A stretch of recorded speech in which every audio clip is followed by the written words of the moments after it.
Nutrition.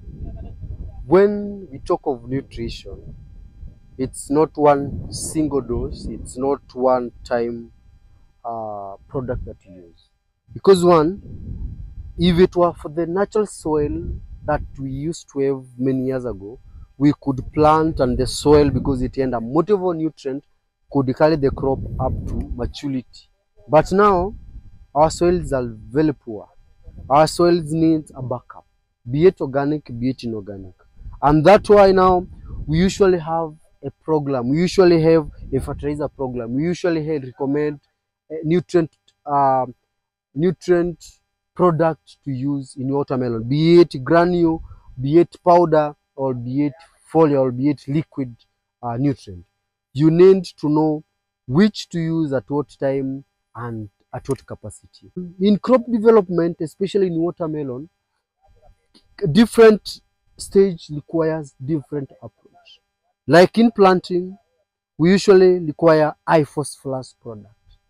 High phosphorus during planting for it to enable the plant to develop the root, also to strengthen the stem, also to increase a good root network. That is the main thing when it comes to phosphorus. At vegetative stage, we introduce high nitrogen. Remember, when it started with phosphorus, it is phosphorus plus nitrogen. Nitrogen is always a factor, or is always something that runs in all different stages of crop production. But now, it reduces depending by the stage that we're doing.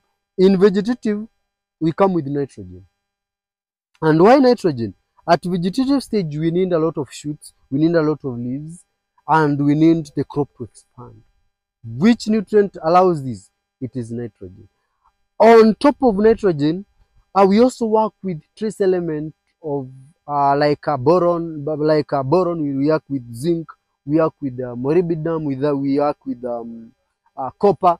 Those are the trace elements you'll see mostly in copper based, in foliar based product.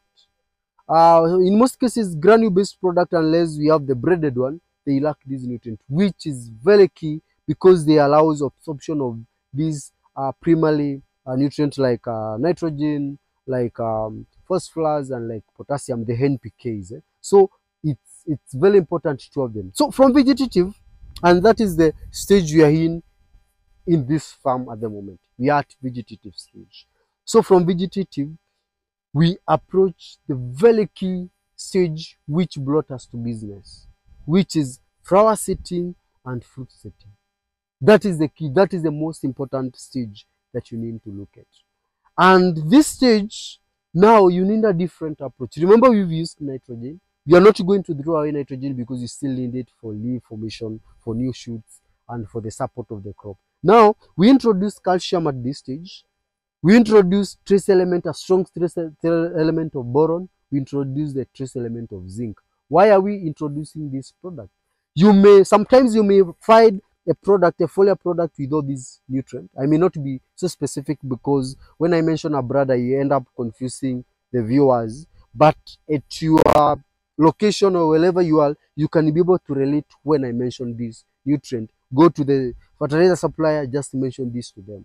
They will be able to give you whatever you're looking for. So you may find some product have calcium and boron, lacks zinc. Some have calcium, boron, zinc. Some have calcium and zinc. So depending by what you have, that is what you're going to apply. But calcium, boron, zinc is very important. Why is it important? That is the question, because everything that you do in your farm, every nutrient, every chemical you use, you have to answer the why question. Why am I using this? Why is this important? Why have I going to do this? Remember, at flowering stage, we need flowers to come out. What makes flowers to come out? It's boron. What maintains flower? It's zinc. What makes a fruit not to abort? It's boron, zinc, and calcium. Calcium very important because now it starts working on a fruit, enlarging the fruit, protecting the cell of the fruit. It's one of the best nutrient, or one of the essential nutrient when it comes to all fruit farming.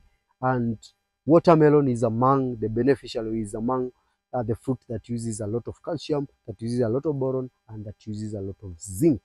You got me. I've seen some farmers At this stage, they come with high potassium